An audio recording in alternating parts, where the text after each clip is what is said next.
Welcome to our webinar series on participation and representation in the digital age. My name is Jenny Oser, and I'm a professor of politics and government at Ben-Gurion University. I'm also the principal investigator of an ERC project on this topic, and I'm honored to introduce our speaker today, Professor Carolina Plescia of the University of Vienna, who is a leading international scholar on the study of voting and democratic processes.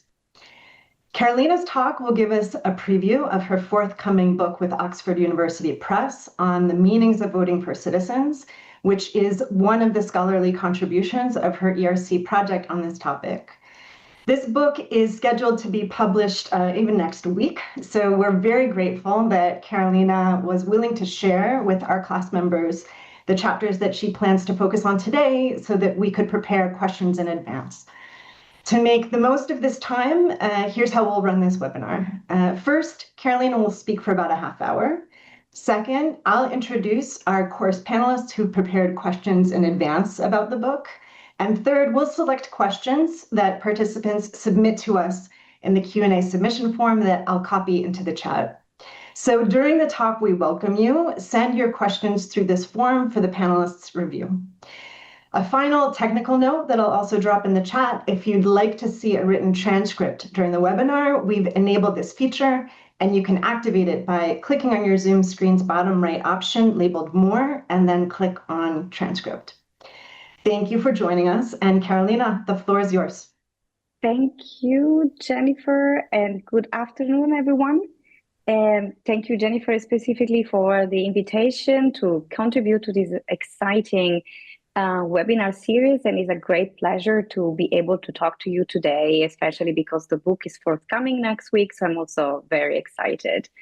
I'm going to share my screen now. I would like to begin my presentation by introducing you briefly the entire project before zooming into the 3 chapters of the forthcoming book that we have agreed to discuss today. I'm currently leading an ERC starting grant project investigating the meanings of voting for ordinary citizens, their causes and consequences. The project started in January 2021 and will continue for about another year now.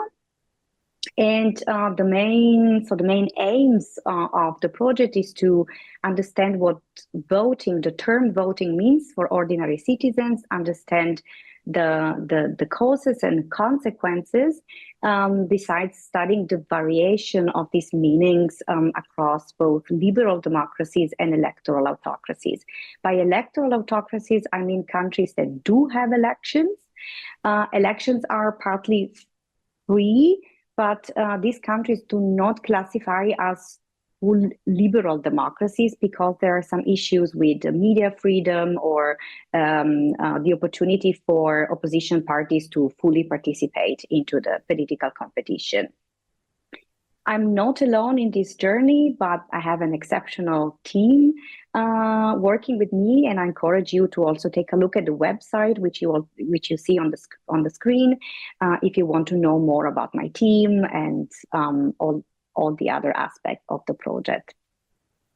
Where did this idea of studying the meanings of voting came from, and why do I think that studying meanings of voting is important is because studying the meanings of voting means studying how people see elections, how they conceptualize election and conceptualize democracy and their role within democracy. Different interpretations of voting are related to how and whether they participate in politics, not just in voting, but all sorts of political participations. I think it's particularly urgent to study this question today because, as you see from the graph on the screen, there is decline in electoral turnout. This is across established democracies and more newer democracies. This is a pretty established patterns. And so there are questions today about the relevance of democracy and elections. But also there are challenges both in established democracies and other types of regimes with backsliding, protest, and disenchantment from politics. So I think these questions are especially urgent today. Now, about voting itself, we know quite a lot. We know why people vote, how they vote, and also how the role of political campaigns in bringing people out and participate. We have pretty established theories about voting behavior and vote choice, and this is the departing point. And this is all very good, very necessary. But what I claim is that what we don't know is about how ordinary citizens see voting itself, which doesn't mean studying whether people vote or how they vote, but it means studying how they understand the act of voting, how they understand their role within electoral democracies. And I believe this has the potential to reveal more deeper motivational structures that can pave the way of understanding not only political participations, but also their satisfaction with democracies and legitimacy concerns around political institutions more broadly. The key questions of the ERC project that then are the key questions of the book is to, as I said, understanding what the terms voting means for ordinary citizens, whether there is a meaning that people give to the mark they put on the ballot paper, how these citizens' conceptualizations and perceptions of voting differ, and whether it is true that there is an issue with electoral democracy today, how apparent is this crisis of democracy.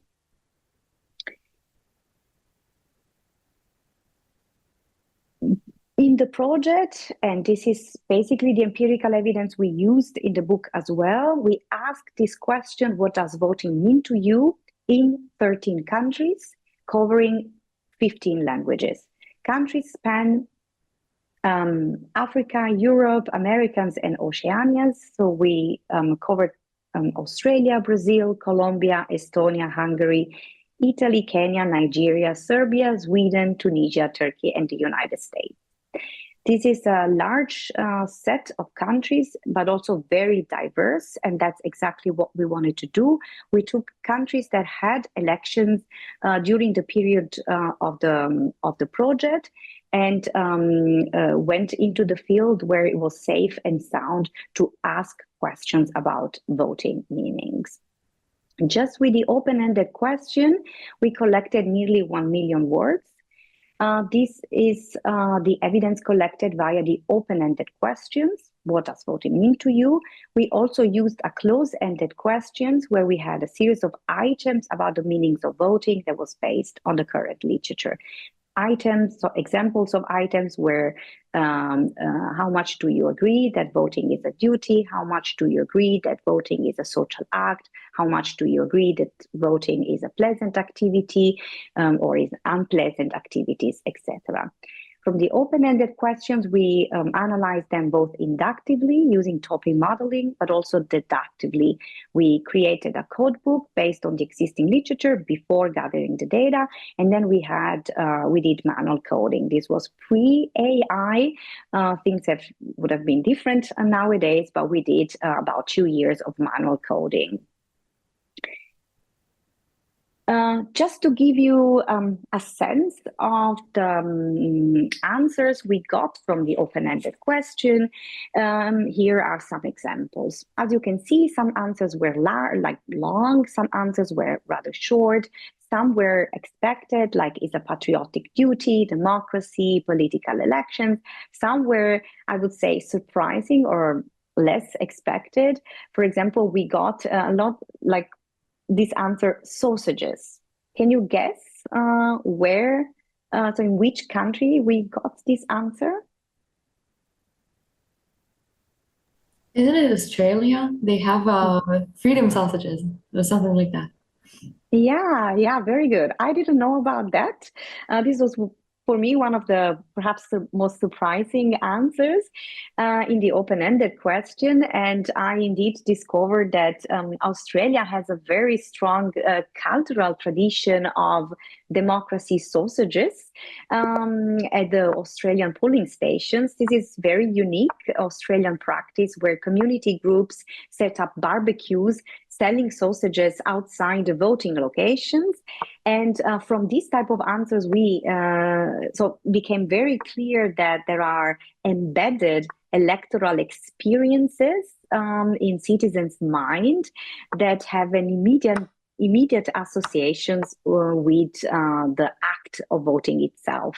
And this very vividly illustrates how voting meanings can be shaped by distinctive national tradition and social context, and so also how much it is important to take into account the context when studying democratic participation across the different countries.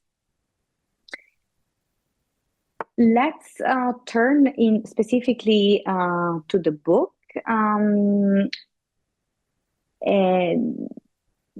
the three chapters I will be focusing now the talk are chapter 1, 5, and 7. But I'm happy in the Q&A afterwards also, if you're curious about the other chapters, to talk about that later. Starting with chapter 1 here, together with my co-authors, Maria Belen Abdallah, Sylvia Kritzinger, and Elisabeth Zeigmeister, we provide a conceptual mapping of the potential meanings of voting that citizens might have. This is way before we gather data, basically based on the existing literature. How did we conceptualize the meanings of voting? First and foremost, we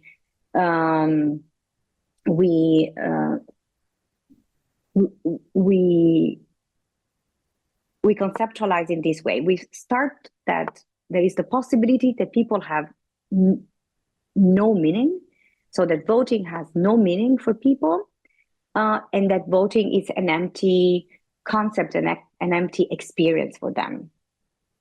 Then, opposite to the non-meaning, people would assign to the term voting a specific meaning. Within this meaning, the main categories are 4, which is instrumental, expressive, ethics, and allegiance. And I will go in a second into the specific definitions and examples of these typologies of meanings. And besides this, we theoretically derive the possibility that where there is a meaning, there is the possibility also of an anti-meaning that we call anti-voting, and that I will also explain in a second. We do not claim that these are the only meanings that exist out there. We were open for discoveries during the data collection, but we conceptualize in chapter 1 that this will be the main typologies of voting that we would be finding in our data. I give you some definitions now about these typologies. First and foremost, no meaning. This is sort of like easy to grasp because it's the absence of meaning itself. Quotes from our respondents are no, none, nothing. So these type of responses have been classified into the no meaning category. The next one inside, now we go into the any meaning. The instrumental meanings is also something that the literature has talked about quite a lot. Is the meaning, it is seeing voting as a way to achieve a specific outcome that might directly or indirectly or loosely related to specific consequences. The vote is above everything else a mean to such an end. This instrumental meanings of voting encompasses aspects such as strategic voting, which is quite well established in the existing literature.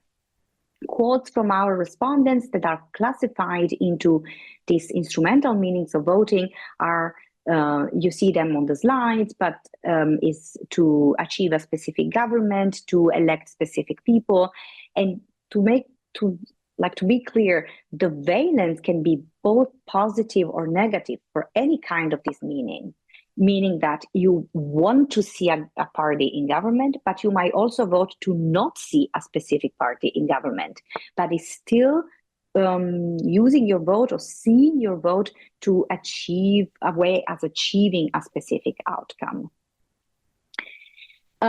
Next, which is also quite well established in the existing literature, is the expressive meanings of voting. In this category, so the definition of this category is viewing voting as a way to express identification or preference for a candidate, a party, an ideology, or a policy. The difference with the instrumental meanings is that this expression is fulfilled at the time of the vote, regardless of the outcome of the election.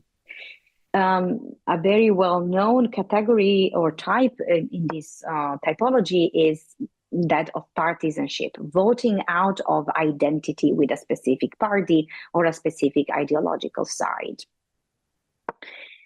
Next is the ethics meanings of voting. This is basically mainly seeing voting out of a sense of duty, is an obligation, is a societal or a civic duty, and these ethical conceptualizations does exist in the existing literature. It's actually established from the paradox of voting, why people would vote even if their vote might not make such a huge difference in terms of election outcome. And it's something that we see quite a lot, for example, in compulsory voting countries, where people might see voting as an obligation. Yeah, not only as a duty, but also as an obligation. A bit less developed in the existing literature is the allegiance meanings of voting. This is something that even Anthony Dons has talked about in his book in 1957. Allegiance meanings of voting see voting as a commitment to a political system and its institution. The examples from our respondents that have been classified into the allegiance meanings of voting are include also quotes about being able to vote, being able to participate, being aware of the political right to participate. Finally, this anti-voting, we spent quite some time in discussing also at the book workshop how to label this category. This is an anti-voting. We call it this way because if all the categories I discussed before include or encompass seeing voting as useful, voting as something that I have to do, I want to do, I can use. Anti-voting is seeing voting as inconsequential, difficult, unpleasant.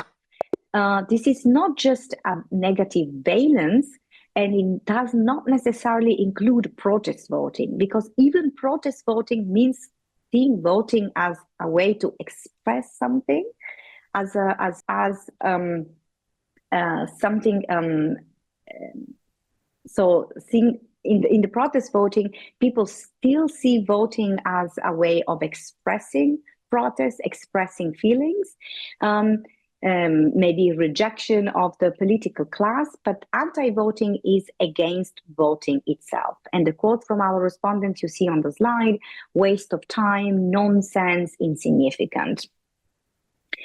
How much of each of these meanings we found, and this is something we discuss in chapter 5. We do two things in chapter 5. We look at how much of each meaning exists and also how do they vary across countries. How much of each of these meanings? We find that the most diffuse type of meaning is the instrumental meanings, but it's there is a lot of what we call naive instrumentality. Means that the answers recognize see voting as a way to achieve something for the future, but doesn't necessarily have something very specific like government or a specific policy. Allegiance, to kind of our surprise, is the second most diffuse meanings of voting, followed by expressive and ethics. Only about 5% of our respondents in the sample do not possess any meaning of voting, and about 7% an anti-meaning of voting. Country-level explanations do explain variation in these meanings, even if individual level explanation seems to be more powerful in explaining variation. What we do, and you don't have to look into the specific of these graphs, but I just want to give you a sense of the fact that we do find quite a bit of variation across countries, both in no meanings and meanings across countries. And I use this slide, next slide, to actually summarize the main differences across countries. And I want to point out three main aspects: differences across countries in terms of levels of democracy, differences in terms of type of electoral system, majoritarian versus proportional, and differences across countries when it comes to compulsory voting, because we have two countries in our sample, Brazil and Australia, that have mandatory voting, and there is no mandatory voting in other countries. When it comes to the level of democracy, we see that actually this was not completely expected from us from a theory point of view, but we see that the levels of democracy matter, but they matter more for the types of meanings rather than the amount of meanings. So people tend to find meanings of voting even outside the liberal established democracies. In electoral autocracies, we find almost the same level in terms of the amount of meanings of voting. So voting is crucial and important also in electoral autocracies, but when it comes to the types, we do find differences. For example, mainly expressive and ethics meanings are more common in liberal democracies, while instrumental meanings are more common in countries with lower level of democracies. Countries with proportional systems seems to have slightly more expressive meanings compared to countries with majoritarian systems, but it's also true that we don't have a lot of majoritarian systems in our sample. Countries with compulsory voting have the lowest amount of no meaning, and they score considerably higher in terms of allegiance meaning. So it really seems that compulsory voting, despite discussion in the existing literature of whether this mandating participation is good or bad, we do find that that in these countries, so Brazil and Australia, there is a higher level of allegiance meaning. So being attached to the system, voting because one has the right to vote is more diffuse there in compulsory voting. And I forgot, and I should mention that Chapter 5 is co-authored with Analia Brunetti and Carl Legal. So it was not just me. Moving to Chapter 7, this is also quite an exciting chapter for me, because here we really want to establish whether there is a correlation, but also a bit more than simply correlation between the meanings of voting and political participation. We use both cross-sectional data and panel data that we collected in Hungary and the US to see whether there is an association between meanings of voting, so how people see voting, and the repertoire of political participation. We look at both voting, so on one hand, classical participating in the election, and we sum up non-electoral form of participation into our second dependent variable. Here we put together conducting official party work, wearing a badge, petition signing, demonstrating, and posting online. And the hand side, we wanted to actually we also look into specific forms of participation, so not putting together all non-electoral form of participation, because those are very different from one another, but also for timing issues here, I will just present them as part of voting versus non-electoral form of participation, but in the chapter, actually, we also look at them separately. We have three main theoretical arguments for this chapter in the association between meanings of voting and political participation. The first one is that for people to engage in voting, they should have a meaning. They should see voting as ethics, allegiance, instrumental or expressive, or a combination of these, regardless of the actual valence of such connotation. For example, if you see voting as a duty, it doesn't matter if it's a duty that you do pleasantly or is an obligation that you have to do. It doesn't matter. These will be associated with an increased likelihood to participate in voting. But you should have a meaning. So a lack of meaning will be instead more related to abstention. And this seems, pretty uncontroversial. The second theoretical argument is actually that there is a spillover effect beyond voting. So those who find a meaning in voting will also be more likely to participate in any type of activity, any political activity. And this is because if you find a meaning in voting, you are more likely to have a specific, what we call, and sorry for the misspelling in the slide, you're more likely to find to have an orientation toward politics that will put you more in favor of participation in general, not just voting.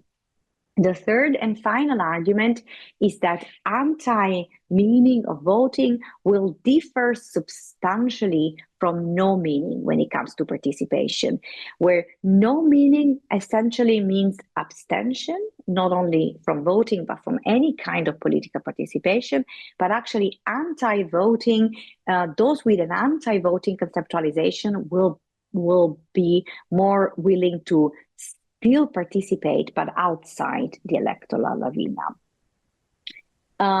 What we find is that indeed meanings of voting are related to political participation, not just voting, but any type of political participation, even if there are differences across these different activities that we have within the non-electoral participation. Having no meaning is indeed related to abstention, while anti-voting meaning seems to be related to alternative forms of participation, especially demonstrating and online participation, such as signing petition. Perhaps a bit unexpectedly, but we find very similar results across countries, even diverse settings, such as liberal democracies and electoral autocracies. Actually, the connection between anti-voting meanings and alternative forms of participation seems to be even stronger in electoral autocracies.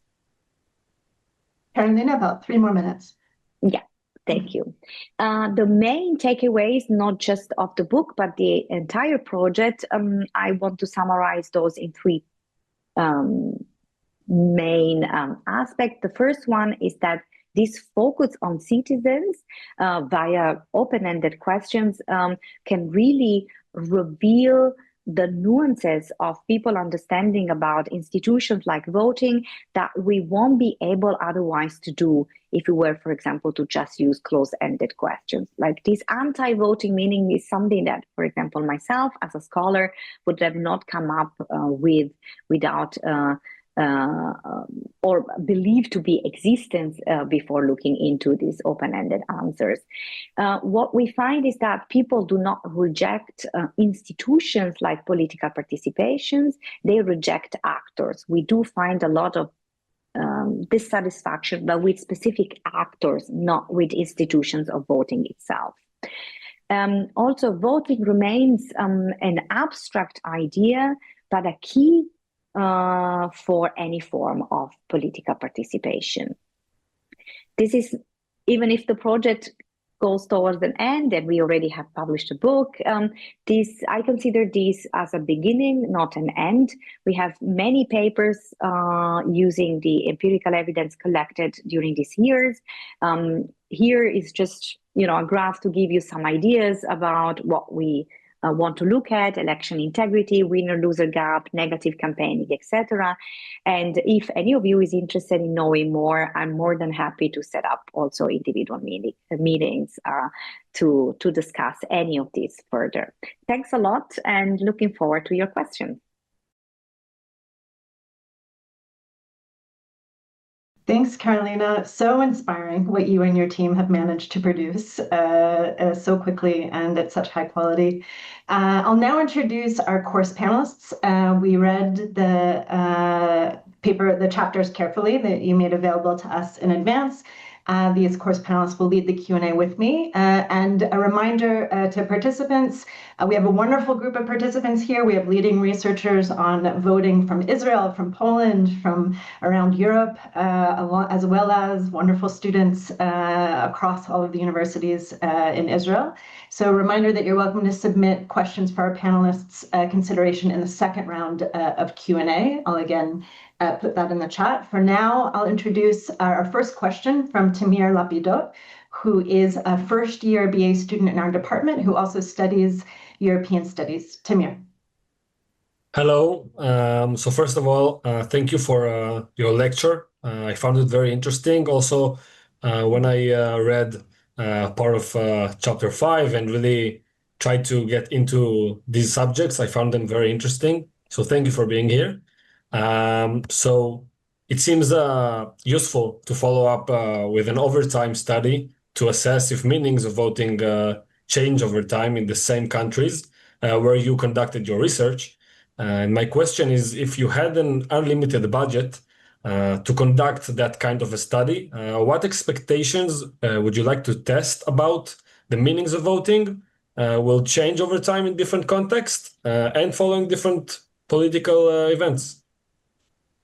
And Carolina, we'll take these questions one at a time, so you're welcome to respond.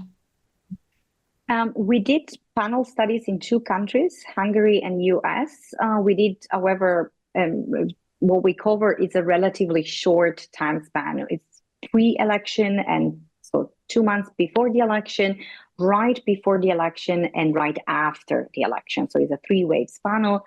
But what you're suggesting is actually something really interesting, which is a much longer time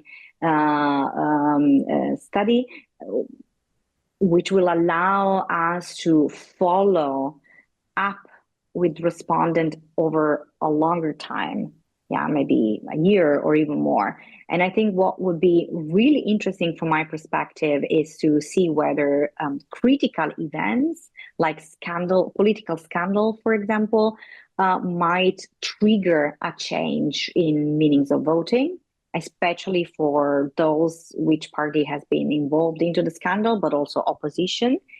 And maybe for an even longer time span would be to see whether there is what I would call an institutional learning from newer democracies or electoral autocracies transitioning into more established democracies, to see whether there is this institutional learning. So test this theory that as citizens live more and more under established democracies, their views will show a convergence towards the patterns that we see in more established democracies. This will be really, really interesting to study. But this, of course, requires probably a 5 or 10 years time observation period. Okay, a good reason to give Carolina unlimited amounts of money, clearly. We're now going to, thanks, Carolina. Our next question is from Nivi Stengde, a first-year BA student in our department who studies communication. So my question is that the fact that you had such diverse group of countries, it seems to be challenging to collect the survey data. So which steps did you take to ensure the consistency of it? It was indeed a challenge, especially because we have covered countries that for which I not only do not speak the language, but I was also totally not an expert. And for some of these countries, the additional challenge is that there are multiple languages spoken in the country, and there are specific, like, non-random patterns in the language that is spoken. So urban-rural divide, or classes speak different type of dialect or even languages, especially for large countries like Nigeria, Kenya. So what we did, we used a multi-stage protocols where we started with, so first and foremost, we did cognitive interviews before launching the full data collection. These cognitive interviews to understand whether we needed to prompt more people in answering questions about voting. We also, for every country we covered, we talked with at least 2 country experts, specifically asking questions about languages, conceptualizations, and understandability of our questions. And then we did what we call this double-blind back translations with at least 2 native speakers translator, especially for the countries for which we do not spoke the language. So, for example, for countries like Italy or Colombia, this was easier because myself speak the language of the country. But for those that our team, myself and the team members were unable, we worked with at least 2 native speakers per country. There is still issues of conceptualization, but I think in this way, at least we try to address the problem of interpretation and having consistency in interpretation. Excellent. Certainly an important question for this book, how you managed to do it across all those countries. Next question is from Devorah Lerech, who's a first-year BA student in our department who also studies management. Hi, yes, thank you very much. First of all, thank you for the lecture. It was really interesting. My question is, based on your research, do you see any of these different meanings of voting to be clearly preferable to strengthen democracy? And if so, are there steps that governments or organizations could take to strengthen the types of meanings of voting that support democracies? Of course, assuming that they want to. It's interesting you use the word support, because what we did in chapter 8 with André Blais, we study specifically whether there are certain meanings among the ones I discussed during my presentation that are more supportive of democracy and those who are unsupportive of democracy. So we looked at the correlation between these meanings and support for democracy and support for democratic elections. And what we found out is that there is the strongest association is with allegiance meanings of voting. So the conceptualization of voting that is more clearly related with democracy is allegiance. So seeing voting as a way to conceptualization of voting as a right, but also as a way to contributing to the existing political regime. The second part of the question, what can be done to have more of these meanings, it's a harder one. On the one hand, this is something we discuss in the book, we look at which electoral systems or voting methods are more related to allegiance of voting. But we also discuss the possibility of developing programs of civic education that would emphasize aspects such as system protection and feeling part of the system. So basically seeing voting not as a way to necessarily see someone winning or someone losing, but as a way to keep the system, the democratic system alive.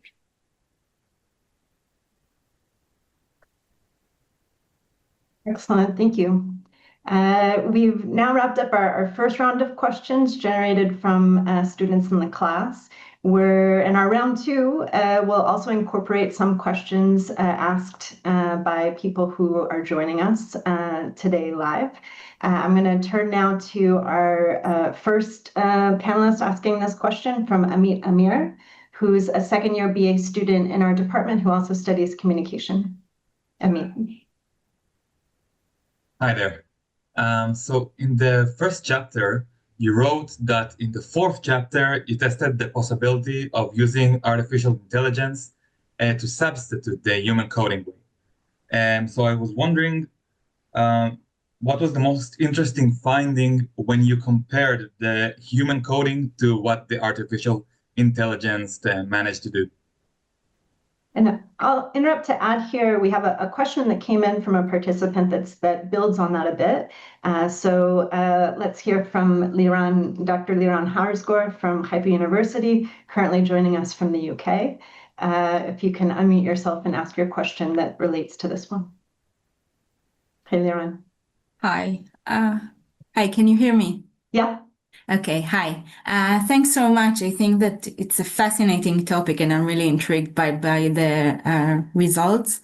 So I wanted to ask about the analysis of the open-ended questions. So lots of words, as you say, and how did you analyze them? What was the method of analysis and what were the challenges that you encountered, if you can explain about them a bit? Thank you. So two big questions, but they definitely relate. Go for it. So the first question on the AI and chapter 4, chapter 4, we document what we did. Basically, while we were writing the book, ChatGPT started to exist. And so we asked ourselves, okay, now we have had 6 coders, we have had a manual coding of 2 years. What would happen if we were to basically use ChatGPT as one of our coders? Just give ChatGPT the code book we created using theories, see how Chat would classify these questions as if was one of our coders, and did it quite well, unsurprisingly, perhaps now after knowing and how artificial intelligence is actually developing nowadays, did quite well.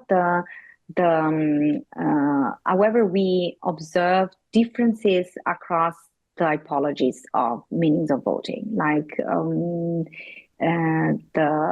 the AI does quite well when it comes to when it has longer answers, and these answers go quite well into specific categories like instrumental or expressive. It doesn't do really well with anti-voting, for example, and this is because there are less prompts, because the existing literature is rather thin when it comes to the concept of anti-voting. So but the conclusion from chapter 4 is actually that you could save time if you are willing to trade time with a bit of precision. You can save a lot of time and money by using AI to do this coding, especially if, and of course, you will still need to have a bunch of these answers coded by humans. So you can use that as a gold standard to validate what the AI is doing. But with the models nowadays, it's possible to do this coding entirely or almost entirely with AI. The question about so how we analyze this million of words, we did we did it both inductively and deductively. Inductively, we used topic modeling to see if there were patterns in the data that would. So we used it inductively to classify these answers into possible topics, and we did it all, however, also deductively, and that's what mainly is the evidence we used in the book. We derive a code book using the existing literature about the possible conceptualization of voting and the possible classification of answers. Then we looked at a subset of these answers from the initial countries that we surveyed, and we revised this code book before applying the final version to our data. And we used in the beginning 2 coders for each country. And then once we established intercoder reliability for the coding of the open-ended questions, we used 1 coder for the remaining countries. Important models for others to build on other topics as well. So our next question in the second round comes from Tali Chashensky. She's a first-year BA student in our department who also studies psychology. Hi, first of all, thank you very much for coming to speak with us. It was a great lecture. I really liked it. But I was wondering if you could share the meaning of voting for you. And I was like, and also did your research impact that meaning?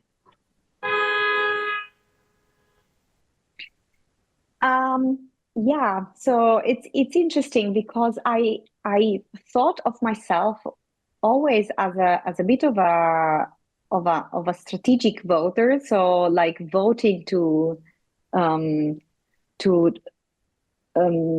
try to achieve something, you know, very strategically in a way.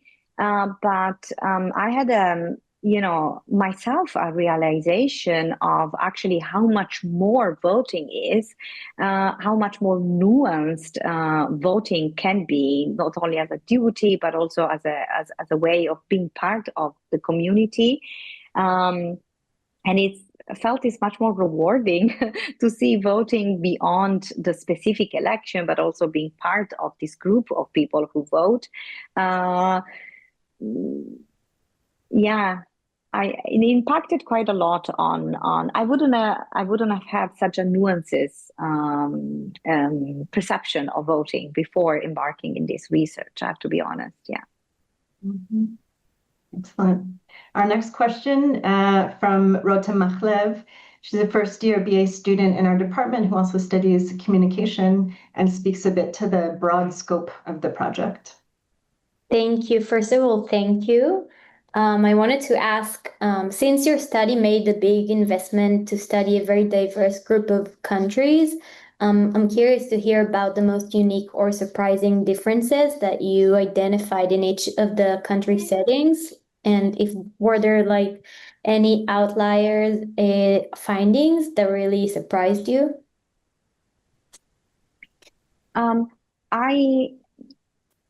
I'm a scholar who uses a lot of comparative data from amazing projects like the CSERs and World Value Survey, etc. And as researchers, we always try to have like the same items, the same questions asked as similar as possible across countries, and then like analyze the data to have arguments and results that do travel across countries. And what really strikes me from this project is that what voting is also part of the history and part of the experience in a specific country. And I gave you the example of the sausage democracy of Australia, which blew me. I'm like voting is part of what people do on that day. And there was also a lot of electoral narratives about going to vote with your parents or going to vote with your friends. And this was totally kind of surprising for me. And another aspect is the generational differences that we saw in our data, for example, in countries like Brazil, that has voting at 16. You see clearly divides between a much more duty type of conceptualization of voting for older generations compared to the younger that might see voting more about like expressive type of conceptualization of voting, but also instrumental.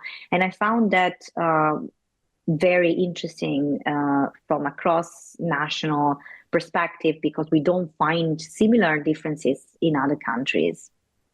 Mm-hmm. Now, I'll ask a related question that a student added in. Eran Aviv from our course noted, asking, why didn't you look at citizens' perceptions of voting that in countries that don't hold general elections, like China and Saudi Arabia? Clearly, that would be hard in some ways to compare, but that might really illuminate new things. So clearly, you didn't decide to do it in this project. Might you see it as a next step project or something that one could learn from in the future? This was unfortunately not possible because the ethics committee, both at the year C level and at the university level, wanted us to only survey countries in which was safe for researchers and for participants to talk about voting without fear or without any possibility of being threatened physically or non-physically. So I had initially countries like Russia and Ukraine in my sample, but we had to also, for reasons that we all know, we had to drop these countries. Mm-hmm. And I was very sorry for that. On the other hand, there is the question of how much people can be honest with their answers about voting and elections in countries that actually do not have voting and elections. There is already a certain amount of social desirability in established democracies where we can talk about voting and elections. So there is the question of adaptation of such questions in both of questions and modes of interviews, I guess, in these countries would definitely be very interesting, but there are challenges for doing that. Excellent, thank you. Our next question is from Tamar Hajjaj, a second-year BA student in our department who also studies Israel studies. Hi.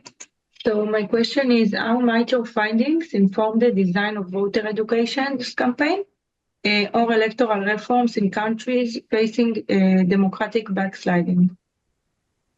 Reflects Tamar's work in Israel studies as well. Yeah.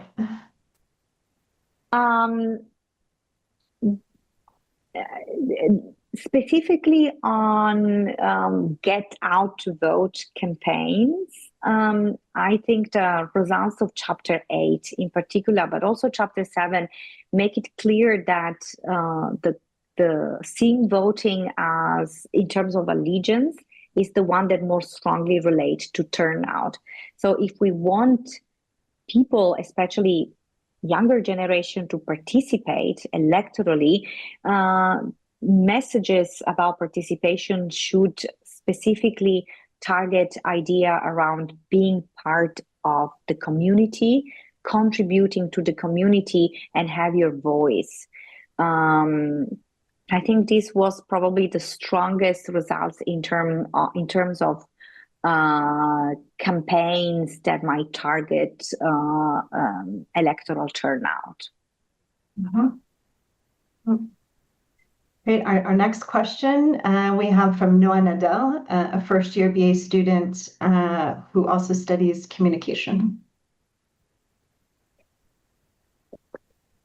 So first of all, I want to say thank you for your presentation. It was really interesting. I really enjoyed it. And I wanted to ask, your research highlights that citizens across both liberal democracies and electoral autocracies attach meanings to voting, sometimes in similar ways. Given this similarity, how do you explain the persistence of strong personal meanings of voting, even in context where elections are less free or fair, what does this suggest about the role of elections in legitimizing regimes, regardless of their level of democracy? Thank you.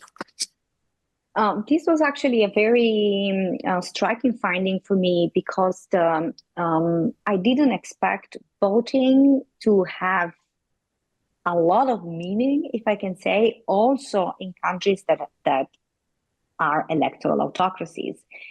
But the meaning itself, so the types of meanings do differ. You see a lot of instrumentality in electoral autocracies where people answers are based on wanting a different leader, wanting to see a change. But what was like very, very revealing for me is that there is the existence of voting as a ritual that is important almost regardless of the context.